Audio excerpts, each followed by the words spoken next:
انعام خان نے یقیناً ماحول میں ایک تازگی پیدا کر دی، بہت اچھا لگا۔ اب وقت ہے اگلے مقرر کو پیش کرنے کا۔ حاضرین کرام، سیرت کے مختلف پہلوؤں کو پیش کرنے کا ہنر ایک مقرر کو بہت خوب آتا ہے، بہت اچھی طرح جانتا ہے، لیکن آج کا یہ جلسہ عاشقان اہل بیت کی جانب سے ہے۔ اہل بیت سے عشق کے بغیر نہ اللہ کو پایا جا سکتا ہے، نہ رسول کو پایا جا سکتا ہے۔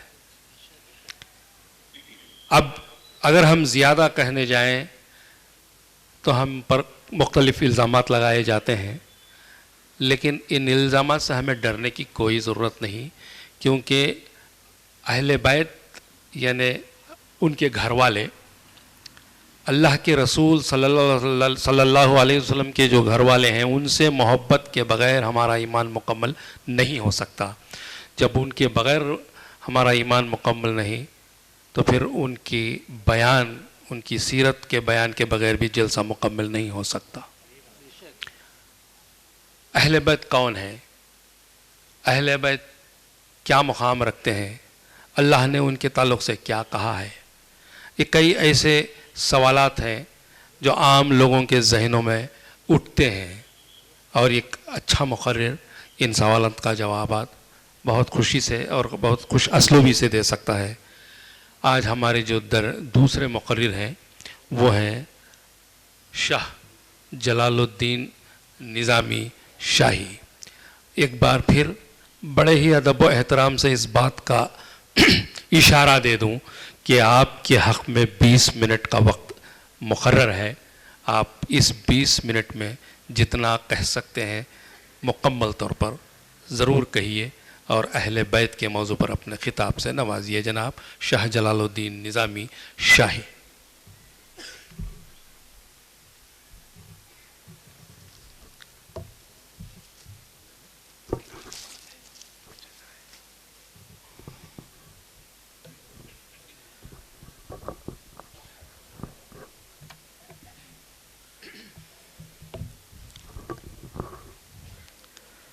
اعوذ باللہ من الشیطان الرجیم، بسم اللہ الرحمن الرحیم، نحمدہ نصلی علی رسولہ الکریم والمہدی الموعود علیہ الصلاۃ والتسلیم، اما بعد فقد قال اللہ تبارک و تعالی فی کلامہ القدیم والفرقان العظیم، اعوذ باللہ من الشیطان الرجیم، بسم اللہ الرحمن الرحیم،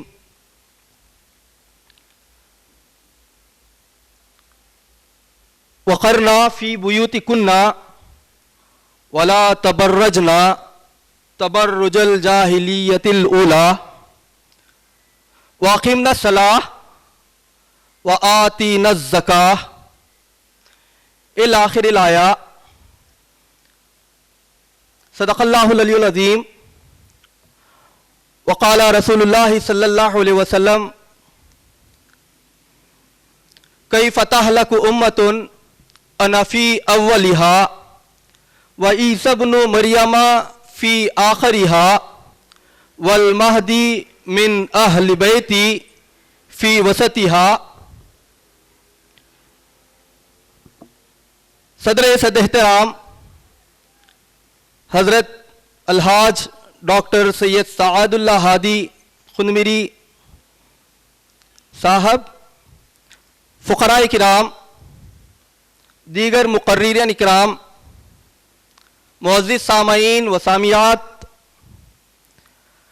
آج کی یہ محفل اس لیے بھی خاص ہے اور خصوصیت کے ساتھ مجھے جو عنوان دیا گیا ہے اس میں کہا گیا کہ عاشقان اہل بیت کی جانب سے عنوان بھی اہل بیت کا رکھا گیا ہے۔ امید یہ کہ میں اپنے وقت کے ساتھ اپنے عنوان کے ساتھ بھی انصاف کر پاؤں، انشاءاللہ پوری کوشش کروں گا۔ آج جس موضوع پر میں بات کرنے کی کوشش کر رہا ہوں بڑے ہی مختلف سوالات سے گھرا ہوا عنوان ہے، ہر کوئی اپنے آپ کو سعادت بنانے کی کوشش میں لگا ہے، کوئی یہ جتانے پر آمادہ ہے کہ سعادت کون ہے۔ اصل تعریف اہل بیت کی جو لغوی معنوں میں آتی ہے وہ گھر والے، لغوی معنی جو آتے ہیں جیسے اہل مکہ، مکے والے، اہل چنپٹن، چنپٹن والے، اہل خانہ، گھر والے۔ تو قرآن مجید میں جو اہل بیت کا ذکر ہوا ہے، جس آیت کو میں نے آپ کے سامنے پیش کرنے کی سعادت بھی حاصل کی، اور ایک سے زائد قرآن کی جو آیتیں آئی ہیں، ایک آیت میں اللہ تعالیٰ نے ابراہیم علیہ السلام سے خطاب فرمایا ہے، اس میں بھی اہل بیت کا ذکر ہے۔ اور جہاں کہیں قرآن میں ذکر آیا ہے، آپ یقین مانیے اہل بیت کے معنی اہل خانہ کے، یعنی پیغمبروں کی بیویوں کا ذکر ہے۔ اس لیے بھی آپ خواتین مبارکباد رکھتی ہیں۔ اہل بیت کے معنی محض یہ سمجھا جاتا ہے کہ اہل بیت وہ جو رسول اللہ صلی اللہ علیہ وسلم کے خاندان میں بچے پیدا ہوئے، نہیں، سب سے پہلے اہل بیت کہلانے کے مستحق وہ پاک دامن بیبیاں تھیں جو رسول اللہ صلی اللہ علیہ وسلم کے نکاح میں آ گئیں۔ اس لیے رسول اللہ صلی اللہ علیہ وسلم نے رسول اللہ صلی اللہ علیہ وسلم کے وصال اقدس کے بعد آپ تاریخ اٹھا کر دیکھیے، سیرت رسول صلی اللہ علیہ وسلم پڑھ کر دیکھیے، رسول اللہ صلی اللہ علیہ وسلم کے وصال مبارک کے بعد کسی بیوی نے عدت نہیں کی۔ کیوں؟ عدت ان پر جو کامن ہے، وہ اسپیشل، وہ ہماری مائیں۔ آج کوئی عورت بیوہ ہوتی ہے تو اس پر عدت کی مدت کو طے کر دیا گیا۔ قرآن نے کہا کہ 3 ماہ، مخصوص ماہ اس پر جب تک نہ گزر جائیں، وہ کسی غیر محرم کے خیال کو بھی اپنے تصور میں نہیں لا سکتی، لیکن بیویوں کے لیے نہیں۔ کیوں؟ رسول اللہ صلی اللہ علیہ وسلم بحیثیت خاتم النبیین پیدا ہوئے، لوگ کہتے ہیں کہ نعوذ باللہ رسول اللہ مر گئے، نعوذ باللہ، ہمارا ایمان یہ نہیں۔ رسول اللہ صلی اللہ علیہ وسلم اس دنیا سے بظاہر کوچ کر گئے ہیں، کیا مجال کہ اللہ کے رسول کو موت چھو بھی سکتی، کیونکہ رحمت للعالمین کا تقاضا یہ ہے کہ وہ ہر مخلوق پر رحمت کی آنچل کو ڈالے ہوئے ہیں۔ اور دوسرے معنی آپ یہ دیکھیے، ایک ہوا پیغمبروں کی بیویوں کو اہل بیت قرآن نے کہا، حدیث میں آتا ہے، یہ خاص حدیث آئی ہے جس میں رسول اللہ صلی اللہ علیہ وسلم کے متعلق فرمایا گیا کہ صبح کا وقت تھا، رسول اللہ صلی اللہ علیہ وسلم ایک اونی چادر جس پر ایک نقش و نگاری کی گئی تھی، آپ اپنے حجرے مبارک سے نکلے۔ روایتوں میں آیا ہے کہ سب سے پہلے امام حسن جو آپ کے نواسا تھے دوڑتے ہوئے آئے، تو رسول اللہ صلی اللہ علیہ وسلم نے آپ کو اس چادر کے دامن میں لیا اور کہا کہ یہ میرا اہل بیت ہے۔ پھر روایت میں آیا ہے کہ امام حسین دوڑ کر آئے، آپ کو بھی آپ نے چادر کی دامن میں لیا اور کہا یہ بھی میرے اہل بیت ہیں۔ پھر روایت میں آیا ہے کہ بی بی فاطمۃ الزہرا آئی، آپ نے ان کو بھی اپنے چادر میں لیا اور کہا یہ بھی میری اہل بیت ہے۔ اور روایت بتاتی ہے کہ آخر میں حضرت علی کرم اللہ وجہہ آئے اور آپ کو بھی آپ نے چادر میں لے کر کہا کہ ہم پنجتن اہل بیت ہیں، یہ میرے اہل بیت ہیں۔ حدیث میں الفاظ صاف ہیں، تو معلوم یہ ہوا کہ رسول کے اہل خانہ کے علاوہ اگر کوئی اہل بیت ہو سکتا ہے تو پنجتن پاک۔ اس کے بعد تاریخ دنیا کو معلوم ہے، اہل بیت میں جتنے حضرات تھے، جتنی خواتین تھیں، سب کے سب بی بی فاطمۃ الزہرا کے دامن سے ہوتے ہوئے امام حسین کی شہادت عمل میں آئی۔ اس کے بعد پورے کنبہ اہل بیت کو شہید کر دیا گیا یزیدی لشکر کی جانب سے۔ ایک چراغ گل جو دامن رسول سے جڑا ہوا تھا، حضرت زین العابدین، جن کو یہ سمجھ کر چھوڑ دیا گیا تھا کہ یہ بیمار ہے، یوں ہی مر جائے گا، کیوں ہم اپنی تلواروں کو اس کے خون سے رنگیں. یہ ایسے ہی مرنے والا ہے جس بیمار زین العابدین کو بیمار سمجھ کر چھوڑ دیا گیا. آج تک جتنے سادات ہمارے درمیان موجود ہیں اسی زین العابدین کے سلسلے سے آئے ہوئے ہیں. تو اللہ تعالیٰ اہل بیت کو اس طرح آگے بڑھایا. اور ایک نقل میں نے آپ کے سامنے پیش کی, حدیث کو آپ نے سامنے پیش کیا, نقل کیا, جس میں اللہ تعالیٰ کے رسول صلی اللہ علیہ وسلم نے فرمایا کیف تہلک امۃ انا فی اولھا. اور ایک ظلم ہم پر دیکھیے, وہ لوگ جو مہدویت پر اعتراض کرتے ہیں تو اس حدیث کو بھی کوٹ کرتے ہیں اور کہتے ہیں کہ یہ حدیث موضوع ہے, یہ حدیث نعوذ باللہ ضعیف ہے, یہ حدیث مسلم میں نہیں آئی ہے, اس حدیث کو بخاری علیہ الرحمہ نے نہیں لکھا. بہت مختلف انداز سے اس حدیث کو کمزور بنانے کی کوشش کرتے ہیں اور حدیث کو پیش بھی کرتے ہیں تو غلط انداز میں. حدیث کے صحیح الفاظ یہ ہیں کیف تہلک امۃ, کیسے ہلاک ہوگی وہ امت, وہ کا اشارہ ہے. کیوں؟ اللہ تعالیٰ کے رسول حدیث میں زمانے کا اشارہ کرتے ہوئے خود کو بھی پیش کر رہے ہیں. ایسا ہو نہیں سکتا کہ یہ کہتے اور غیر مہدوی علماء جو مہدویوں پر اعتراض کرتے ہوئے اس حدیث کو کوٹ کرتے ہیں تو الفاظ کہتے ہیں کیف تہلک امۃ. امتی اور امتن میں بڑا فرق ہے. الفاظ رسول کو بدلنے کا کسی کو حق نہیں. اور یہ وہ حضرات ہیں جو مہدویت کے دلائل کو جھٹلانے کے لیے جس حدیث کا سہارا لیتے ہیں, کم از کم اس حدیث کو انصاف سے پڑھنے کی کوشش کرو. تو اس حدیث میں کہا گیا کہ والمہدی من اہل بیتی فی وسطہا, وہ امت کیسے ہلاک ہوگی جس کے ابتدا میں میں ہوں. وعیسی ابن مریم فی آخرہا, اور عیسیٰ ابن مریم جو امت کے اختتام میں آئیں گے. والمہدی من اہل بیتی فی وسطہا, اور مہدی میری اہل بیت سے امت کے درمیانی حصے میں آئیں گے اور یہ تینوں کے تینوں امت کو ہلاکت سے بچائیں گے. تو معلوم یہ ہوا کہ مہدی بھی جو آئیں گے وہ اہل بیت سے منسلک ہو کر آئیں گے. تو نیا دین کی رہنمائی کے لیے ایک باہر والا کوئی ہی نہیں آیا. اور قابل غور بات یہ بھی ہے کہ ہر وہ انسان جو سمجھتا ہے کہ میں سعادات ہوں, آج معمولی بات ہو گئی ہے, کوئی اپنے نام کو مشہور کرنا چاہتا ہے تو ہے کسی خاندان کا سید منسلک کرتا ہے, یہ بھی گناہ عظیم ہے. رسول اللہ صلی اللہ علیہ وسلم کی ایک حدیث آئی ہے جس کے معنی میں سرسری انداز میں آپ کے سامنے پیش کروں گا اور یہ بتا دینا چاہتا ہوں کہ حدیث کے الفاظ صاف بتاتے ہیں.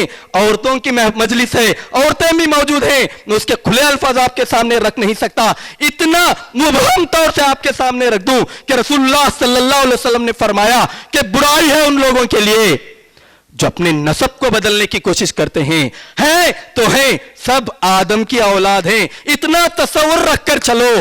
اور اگر کوئی یہ سمجھے کہ میں سعادات سے ہوں, میں اہل بیت سے ہوں اور میں کچھ بھی کروں گا تو یہ بھی جائز نہیں.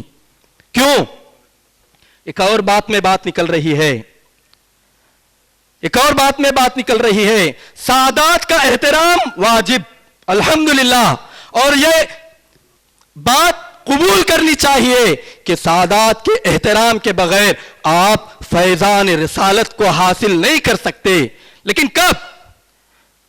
وہ سعادات, وہ اہل بیت جو مانوس رسول کا خیال رکھیں, دین اسلام کے احترام کو بجا لائیں. ایسا ہو نہیں سکتا کہ آج کل معمول ہے 2-4 انگلش الفاظ پڑھ لیے اور صاف اپنے لیٹر پیڈ پر لکھنے کی کوشش کرتے ہیں کہ ڈیسینڈنٹس آف پروفٹ محمد, ڈیسینڈنٹس آف امام مہدی.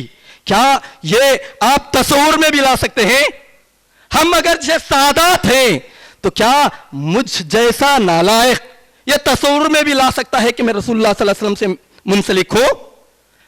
اور ایک خاص بات آپ دیکھیے, ایک خاص بات یہ ہے کہ بائی چانس, بائی فضل خدا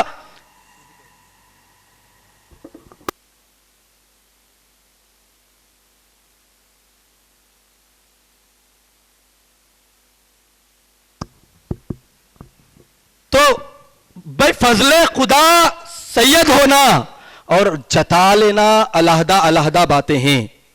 یاد رکھیے، ورنہ رسول اللہ صلی اللہ علیہ وسلم اپنی دختر خاص کو یہ نہ کہتے کہ فاطمہ اس گمان میں نہ رہنا کہ تو خاتم النبیین محمد کی بیٹی ہے، ایملی عمل کر، ایملی عمل کر. 3 بار روایت بتاتی ہے حدیث میں کہ عمل کی تاکید کرتی ہیں، کیونکہ قبر یہ نہیں پوچھے گی کہ تو اولاد رسول ہے یا اولاد احمد ہے، قبر محض یہ پوچھے گی کہ تو اعمال کیا لائی ہے، تو ایمان اور اعتقاد کس حالت میں لائی ہے.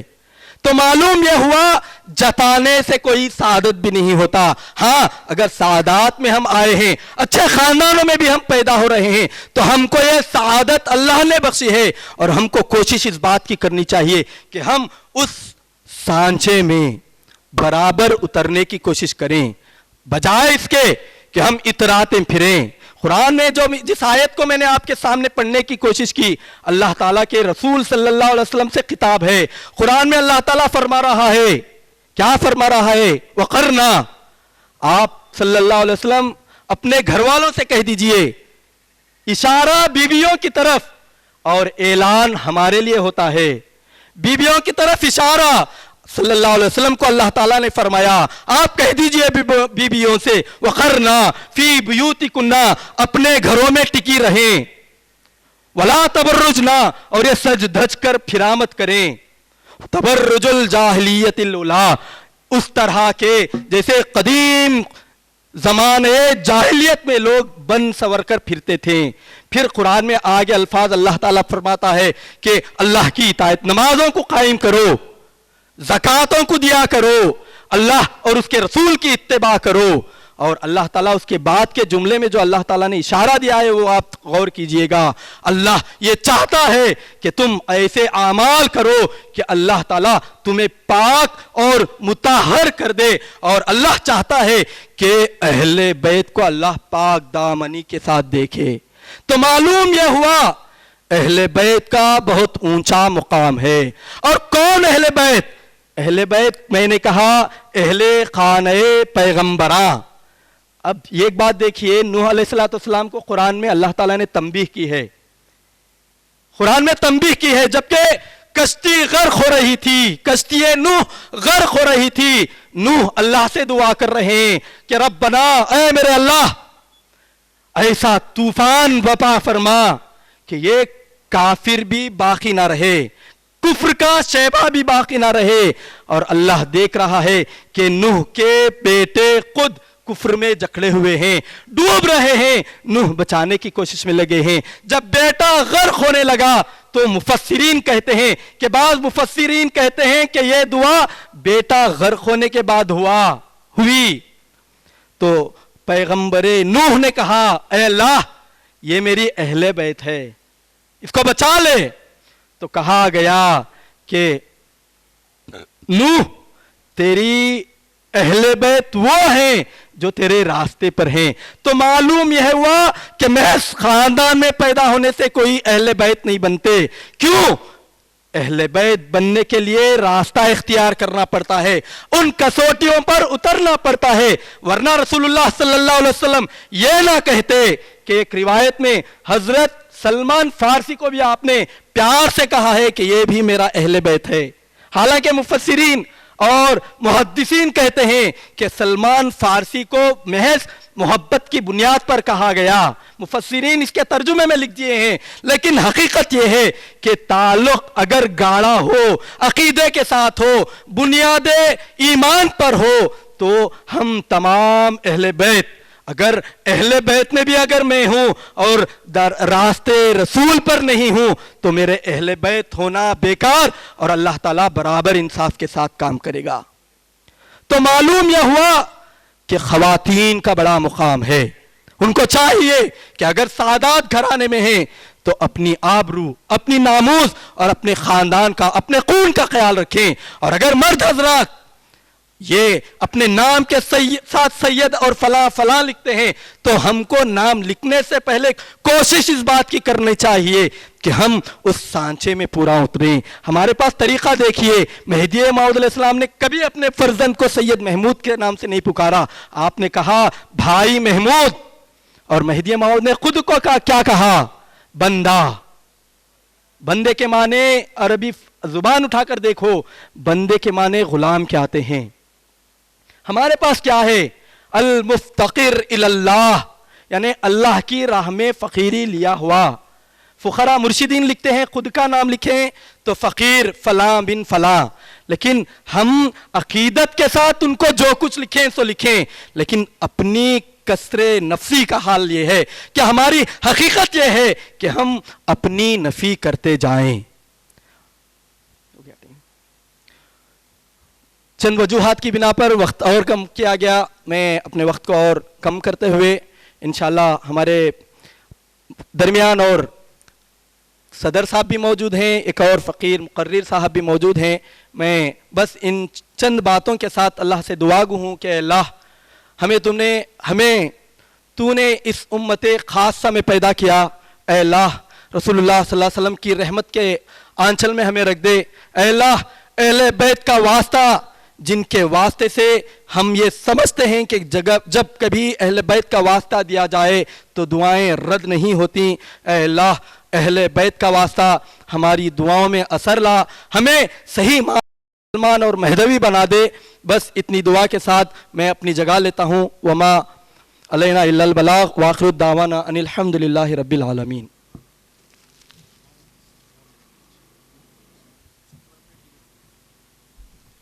حاضرین کرام، آج کا یہ جلسہ ہمارے پلان کے مطابق، منصوبے کے مطابق ہم چاہتے تھے کہ 12 یا 12:15 کے آس پاس میں اس کو ختم کر دیں، اس لیے کہ خواتین کی ایک کثیر تعداد یہاں موجود ہے، دیر رات تک بٹھائے رکھنا بھی مناسب نہیں ہے۔ ہم یہ چاہتے تھے کہ جلد سے جلد ختم کریں، لیکن کافی وقت ہوا ہے، باوجود اس کے ہم کوشش کریں گے کہ کیونکہ ابھی ٹرافیوں کا بھی، میموٹوز کا بھی دینا باقی ہے، تو لہٰذا اور تھوڑا وقت کم کرتے ہوئے جلد سے جلد ہم اس مجلس کا، اس جلسے کا اختتام چاہتے ہیں۔ اگلے مقرر فقیر سید یوسف میاں صاحب راسخ ہیں اور ان کا عنوان ہے رحمت للعالمین۔ عنوان پر نہ جائیں، رحمت العالمین ایک ایسا عنوان ہے کہ اس پر صبح تک بولا جا سکتا ہے، آپ مختصر وقت میں اپنی بات کو مکمل کر لیں۔ السلام علیکم ورحمۃ اللہ وبرکاتہ۔